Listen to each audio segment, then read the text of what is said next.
Hi guys, in this video we are going to discuss adjustments of final account.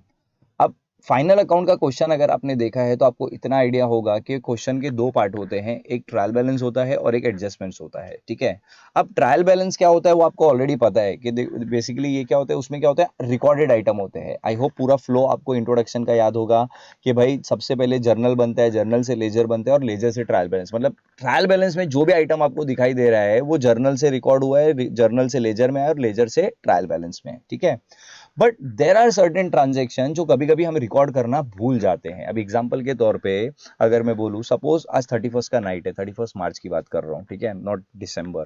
अब 31st को रात को 8 बजे हमने कुछ गुड्स परचेज किया, बट थोड़ा अफरा तफरी में हम वो रिकॉर्ड करना भूल गए।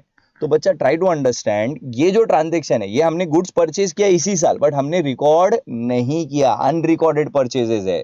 तो such type of information will be given in what, adjustment. समझ में आ रहा है? तो ट्रायल बैलेंस में जो आइटम है वो रिकॉर्डेड है, बट एडजस्टमेंट में जो आइटम दिख रहा है वो क्या है, अनरिकॉर्डेड ट्रांजेक्शन या फिर रॉन्गली रिकॉर्डेड ट्रांजेक्शन। ध्यान रखना है, एडजस्टमेंट में दो चीज होता है, अनरिकॉर्डेड या रॉन्गली। जैसे कि हमने कोई गुड्स खरीदा बट हमने मशीन में ऐड कर दिया, है ना, या हमने मशीन खरीदा गुड्स में ऐड कर दिया, कोई चीज लिखना थी किसी और जगह कहीं और लिख दी। तो बेसिकली दिमाग में क्या बिठाओ, ट्रायल बैलेंस में जो दिया है वो रिकॉर्डेड ट्रांजेक्शन है, एडजस्टमेंट में जो दिया है वो अनरिकॉर्डेड है या फिर रॉन्गली रिकॉर्डेड है। ठीक है, अब एक चीज का ध्यान रखना होगा बच्चा कि हम डबल एंट्री सिस्टम फॉलो करते हैं। डबल एंट्री सिस्टम क्या बोलता है, every debit has corresponding credit with an equal amount. सरल भाषा में बोलूं तो हर चीज का दो इफेक्ट होता है, एक डेबिट एक क्रेडिट, करेक्ट। तो बच्चा अगर कोई एडजस्टमेंट आप रिकॉर्ड कर रहे हो, कोई अनरिकॉर्डेड ट्रांजेक्शन रिकॉर्ड कर रहे हो या किसी गलत चीज को आप रेक्टिफाई कर रहे हो, तो आपको कितने इफेक्ट्स दिखाने होंगे, दो इफेक्ट्स दिखाने होंगे। समझ में आ रहा है? तो दिमाग में बिठा लो कि ट्रायल बैलेंस के आइटम का सिर्फ एक इफेक्ट आता है, बट एडजस्टमेंट का मिनिमम दो इफेक्ट आता है। वंस अगेन, ट्रायल बैलेंस के आइटम का एक इफेक्ट, एडजस्टमेंट का दो इफेक्ट। क्लियर है? अब इसमें सबसे पहले ये जो लिस्ट में सबसे पहला और सबसे बेसिक एडजस्टमेंट आता है, और जो ज्यादातर चांसेस है, 99% चांसेस है कि आपके एग्जाम में भी पूछा जाएगा, एंड दैट एडजस्टमेंट का नाम इज क्लोजिंग स्टॉक। अब पहले तो ये समझना होगा क्लोजिंग स्टॉक होता है क्या है। बच्चा कभी कभी क्या होता है कि से फॉर एग्जाम्पल हमारा गारमेंट का बिजनेस है, हमने 10,000 शर्ट्स खरीदी, ओके, बेचने के लिए ऑब्वियसली, बट क्या जरूरी है कि वो 10,000 शर्ट्स पूरी की पूरी बिक जाएगी? द आंसर इज नो, बिक भी सकती है और नहीं भी बिक सकती है। तो हमने 10,000 शर्ट खरीदी और बेचने के टाइम पे सिर्फ 8,000 शर्ट बिकी, 2,000 शर्ट अभी भी हमारे पास बची हुई है, तो उसको हम लोग बोलते हैं क्लोजिंग स्टॉक। तो क्या मतलब निकल के आया, unsold stock at the end of the year. Year के एंड में जो भी अनसोल्ड स्टॉक हमारे पास बचा हुआ है उसको हम क्या बोलेंगे, क्लोजिंग स्टॉक। अब सवाल ये उठता है, चलो सर मतलब तो ठीक है, आप दो इफेक्ट बता दो, है ना।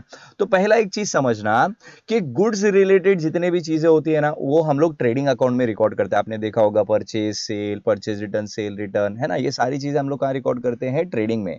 तो ये क्लोजिंग स्टॉक का भी पहला इफेक्ट हम लोग कहाँ दिखाएंगे, ट्रेडिंग अकाउंट में। देखो परचेज जब किया था आपने डेबिट में डाला था, अब उसमें से कुछ गुड्स बच गया है तो वो एडजस्ट करना पड़ेगा, तो हम क्या करेंगे, इसको ट्रेडिंग अकाउंट के क्रेडिट में शो करेंगे। Again I am repeating, closing stock का पहला इफेक्ट हम कहां शो करेंगे, ट्रेडिंग अकाउंट के क्रेडिट साइड पे।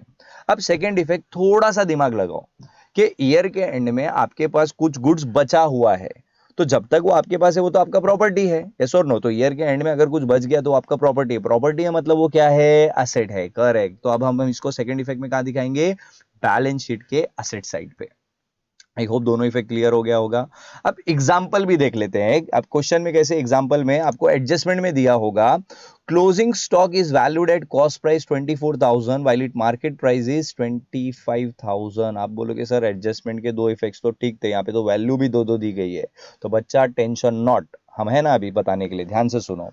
देखो क्लोजिंग स्टॉक का जब भी दो प्राइस दिया है, एक आप देखोगे तो एक है कॉस्ट प्राइस, एक है मार्केट प्राइस। आपके दिमाग में सबसे पहला सवाल आएगा, सर कॉस्ट लेना है या मार्केट लेना है? तो आपको कॉस्ट भी नहीं देखना है, आपको मार्केट भी नहीं देखना है, आपको देखना होगा the price which is lower. Again I am repeating, closing stock का कौन सा वैल्यू कंसिडर करना है, विच एवर इज लोअर। अब ऐसा क्यों करते हैं बच्चा, अकाउंट में हमारा एक रूल है, कंजर्वेटिज्म रूल।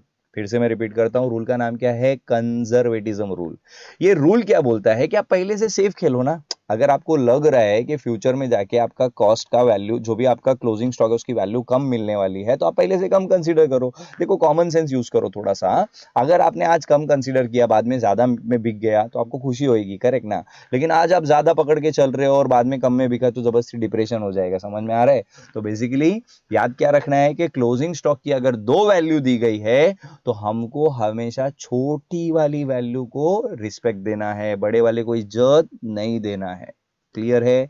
अब जल्दी से बताओ, अगर मैं एग्जांपल को अगर फाइनल अकाउंट के हिसाब से देखूं तो फाइनल अकाउंट में हम लोग एक ट्रेडिंग अकाउंट बनाएंगे और एक बैलेंस शीट बनाएंगे। क्यों मैं पीएनएल यहाँ पे नहीं बना रहा हूँ? बिकॉज ये दोनों इफेक्ट जो भी बता रहे हैं, एक तो ट्रेडिंग बता रहे हैं, एक बैलेंस शीट, यहाँ पे पीएनएल में इफेक्ट आएगा ही नहीं क्लोजिंग स्टॉक का, समझा ना। तो मैं यहाँ पे जस्ट एग्जाम्पल एडजस्टमेंट के हिसाब से ले रहा हूँ, उसी के हिसाब से फॉर्मेट मैंने बताया है।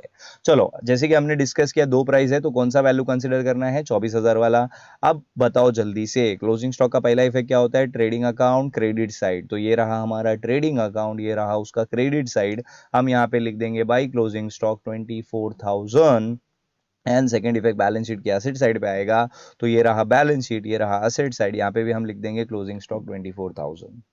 आई होप क्लोजिंग स्टॉक का दोनों इफेक्ट आपको समझा होगा और उसको आपको सम में कैसे अप्लाई करना है, कैसे यूज करना है, ये भी समझ में आया होगा।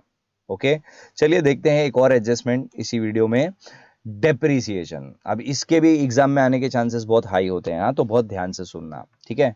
अब डेप्रीसिएशन पहले होता क्या है वो समझ लो। जस्ट एग्जांपल के तौर पे हमने आज एक मशीनरी खरीदी 1 लाख रुपए की, एक साल हमने उसको यूज किया, तो क्या उसका वैल्यू सेम रहेगा या बढ़ जाएगा या कम हो जाएगा?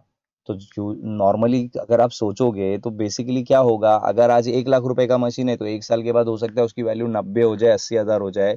तो बेसिकली क्या होता है, जब आप असेट्स को यूज करते रहते हो तो आपका असेट का वैल्यू धीरे धीरे क्या होता है, डिक्रीज होता है। That reduction in the value of asset is called as what? Depreciation. Again, reduction in the value of asset is called as what? Depreciation. Clear है? तो अगर आपको मतलब समझ में आया ना बच्चा, तो आपको इफेक्ट बहुत आसानी से समझ में आ जाएगा। ध्यान से सुनना। सबसे पहले effect number 1, less from concern asset. अब समझने की बात है, अगर एडजस्टमेंट में दिया है किसी पर्टिकुलर एसेट पे डेप्री चार्ज करने के लिए, तो उस एसेट का वैल्यू बढ़ाना है कि कम करना है? मतलब बोलेगा 10% डेप्री चार्ज करो, तो ऑब्वियसली उस एसेट में से उतना वैल्यू आपको क्या करना होगा? कम करना होगा। एंड अगेन यहाँ पे कंसर्न एसेट मतलब क्या, कि अगर आपको डेप्रीसिएशन मशीन पे बोला है तो सिर्फ मशीन में से माइनस करो, सारे एसेट में से माइनस करने की जरूरत नहीं है। डेप्रीसिएशन अगर कंप्यूटर पे बोला है तो कंप्यूटर में से माइनस करो। Is it clear? अब सेकंड इफेक्ट की बात करते हैं। बच्चा मुझे एक चीज बताना, आपने असेट का वैल्यू तो कम कर दिया, ठीक है, बट असेट का वैल्यू अगर कम हो गया तो बिजनेस के लिए प्रॉफिट है या लॉस है? ऑब्वियसली इट्स अ लॉस ना। तो लॉस होगा तो हम उसको कहां दिखाएंगे? पीएनएल के डेबिट साइड पे। तो बस सेकंड इफेक्ट जाके हम प्रॉफिट एंड लॉस के डेबिट साइड पे शो कर देंगे। एक एग्जांपल देखते हैं इसका भी।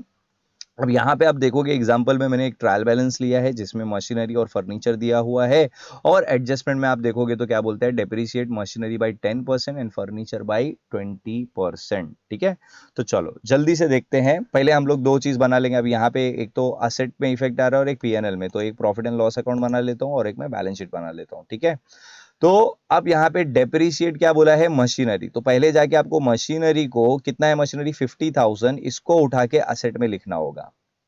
फिर इसमें से कितना परसेंट डेप्री चार्ज करने के लिए कहा है? 10%। तो इसमें से 10% आप माइनस कर दो। 50,000 का 10% इज 5,000, माइनस करके 45 हो जाएगा। अच्छा, दूसरा किस पे डेप्री बोला है? फर्नीचर पे। तो ऊपर से जाके पहले ट्रायल बैलेंस से आपको फर्नीचर की वैल्यू उठा के लिखनी पड़ेगी, विच इज 10,000, और उस पर 20% डेप्रीसिएशन बोला है। तो 10,000 का 20% अगर निकालोगे तो 2,000 आएगा, और 10 में से 2 गया तो बचा कितना? 8,000। एंड डेप्रिसिएशन का सेकंड इफेक्ट, जैसे कि हमने ऊपर अभी अभी डिस्कस किया, किधर आएगा? प्रॉफिट एंड लॉस के डेबिट में। तो पीएनएल के डेबिट में जाके हम दिखा देंगे टू डेप्रिसिएशन। पहला डेप्री किस पे? मशीन पे है, विच इज 5,000। दूसरा डेप्री किस पे था? फर्नीचर पे था, 2,000। एंड टोटल डेप्रिसिएशन हो जाता है 7,000।